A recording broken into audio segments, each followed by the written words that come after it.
नमस्ते। चलिए आज भारतीय न्याय व्यवस्था की एक बहुत बड़ी चुनौती को समझने की कोशिश करते हैं। वो चुनौती है अदालतों में अटके पड़े मामलों का पहाड़। और ये सिर्फ एक आंकड़ा नहीं है। नहीं, इसके पीछे उन लाखों करोड़ों लोगों की कहानियां हैं जो इंसाफ के इंतजार में हैं।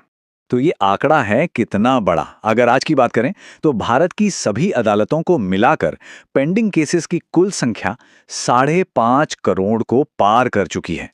जी हाँ, 5.5 करोड़। ये एक ऐसा नंबर है जिसे सोचकर ही दिमाग चकरा जाता है। तो चलिए देखते हैं कि ये मामले कहां-कहां और कैसे अटके हुए हैं। और ये प्रॉब्लम सिस्टम के हर लेवल पे है। देखिए, सुप्रीम कोर्ट में 90,000 से ज्यादा मामले, हाई कोर्ट्स में लगभग 64 लाख, और जिला या निचली अदालतों में तो ये नंबर 4.8 करोड़ तक पहुंच जाता है। मतलब सारा का सारा बोझ निचली अदालतों पर है, ठीक वहीं जहां एक आम इंसान सबसे पहले इंसाफ के लिए दस्तक देता है। तो सवाल यही है, इंसाफ की फाइलों का ये पहाड़ आखिर बना कैसे? देखिए, इसकी एक सबसे बड़ी वजह जो सामने आती है वो है जजों की भारी कमी। लॉ कमीशन ने रेकमेंड किया था कि हर 10 लाख लोगों पर कम से कम 50 जज होने चाहिए, है ना? पर असलियत क्या है? हमारे पास हैं सिर्फ 21। मतलब जरूरत से आधे से भी कम। और मामला सिर्फ नए पद बनाने का नहीं है, नहीं, जो पद पहले से हैं वो भी खाली पड़े हैं। हजारों की संख्या में जजों की पोस्ट खाली हैं क्योंकि सरकार और न्यायपालिका के बीच में नामों को लेकर सहमति ही नहीं बन पाती। और ये जो गतिरोध है, ये सीधा सीधा इंसाफ मिलने की रफ्तार पर ब्रेक लगा देता है। तो ये असहमति होती क्यों है? दरअसल इसके केंद्र में है कोलिजियम सिस्टम। अब ये क्या है? ये कह सकते हैं एक ऐसी व्यवस्था है जिसमें सुप्रीम कोर्ट और हाई कोर्ट के जो सीनियर जज होते हैं वही दूसरे जजों की अपॉइंटमेंट और ट्रांसफर का फैसला करते हैं। और इसी सिस्टम को लेकर अक्सर सरकार और जुडिशरी में मतभेद बना रहता है। तो ठीक है, जजों की कमी तो एक बड़ा कारण है, पर इसके अलावा और क्या वजहें हैं जिनकी वजह से हमारा पूरा जस्टिस सिस्टम एक तरह से रुका हुआ सा लगता है? अब जरा कुछ आंकड़ों पर गौर कीजिए। हमारे देश में 1,80,000 से ज्यादा केस ऐसे हैं जो 30 साल से भी ज्यादा समय से पेंडिंग हैं। 30 साल! कलकत्ता हाई कोर्ट में तो कुछ मामले 50 साल से भी पुराने हैं। इसके ऊपर से कई अदालतों में आज भी बेसिक डिजिटाइजेशन तक नहीं हुआ है। और सुनवाई टालने का सबसे क्लासिक बहाना क्या होता है? सॉरी, फाइल नहीं मिल रही।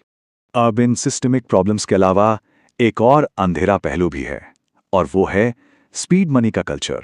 यहां पैसा हमेशा फैसला बदलवाने के लिए नहीं दिया जाता, नहीं, बल्कि ये तय करने के लिए दिया जाता है कि केस की फाइल कितनी तेजी से आगे बढ़ेगी या बढ़ेगी भी या नहीं। और ये एक दो-धारी तलवार की तरह काम करता है। मतलब अगर किसी के पास पैसा है तो वो रजिस्ट्री के स्टाफ को पैसे देकर अपने केस की सुनवाई जल्दी करवा सकता है। और दूसरी तरफ अगर कोई चाहता है कि सामने वाले का केस आगे ही ना बढ़े तो वो पैसे देकर उसकी फाइल ही गुम करवा सकता है।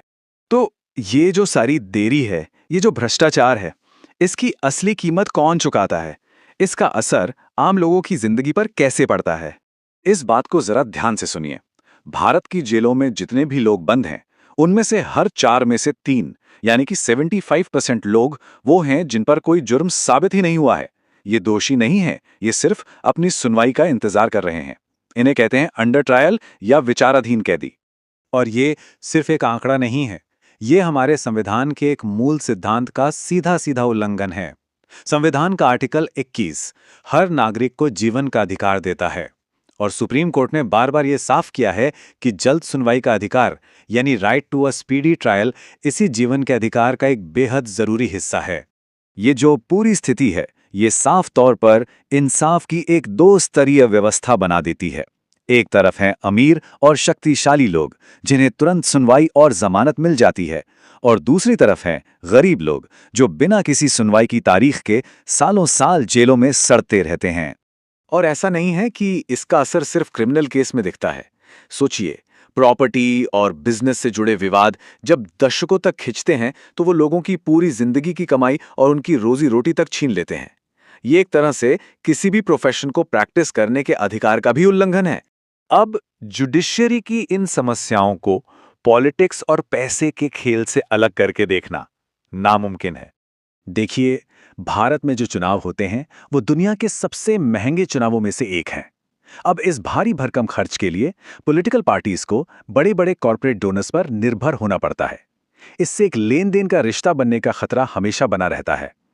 इसके अलावा क्रिटिक्स इस तरफ बेइशारा करते हैं कि जो जज सरकार के पक्ष में फैसले सुनाते हैं, उन्हें रिटायरमेंट के बाद बड़े सरकारी पद दे दिए जाते हैं।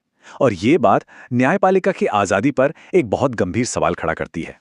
तो आखिर में एक सवाल जो सोचने पे मजबूर करता है, जब कोई सिस्टम फाइलों के पहाड़, भ्रष्टाचार और बाहरी दबाव से इस कदर चरमरा गया हो, तो उसमें मिलने वाले इंसाफ की शक्ल आखिर कैसी दिखती होगी?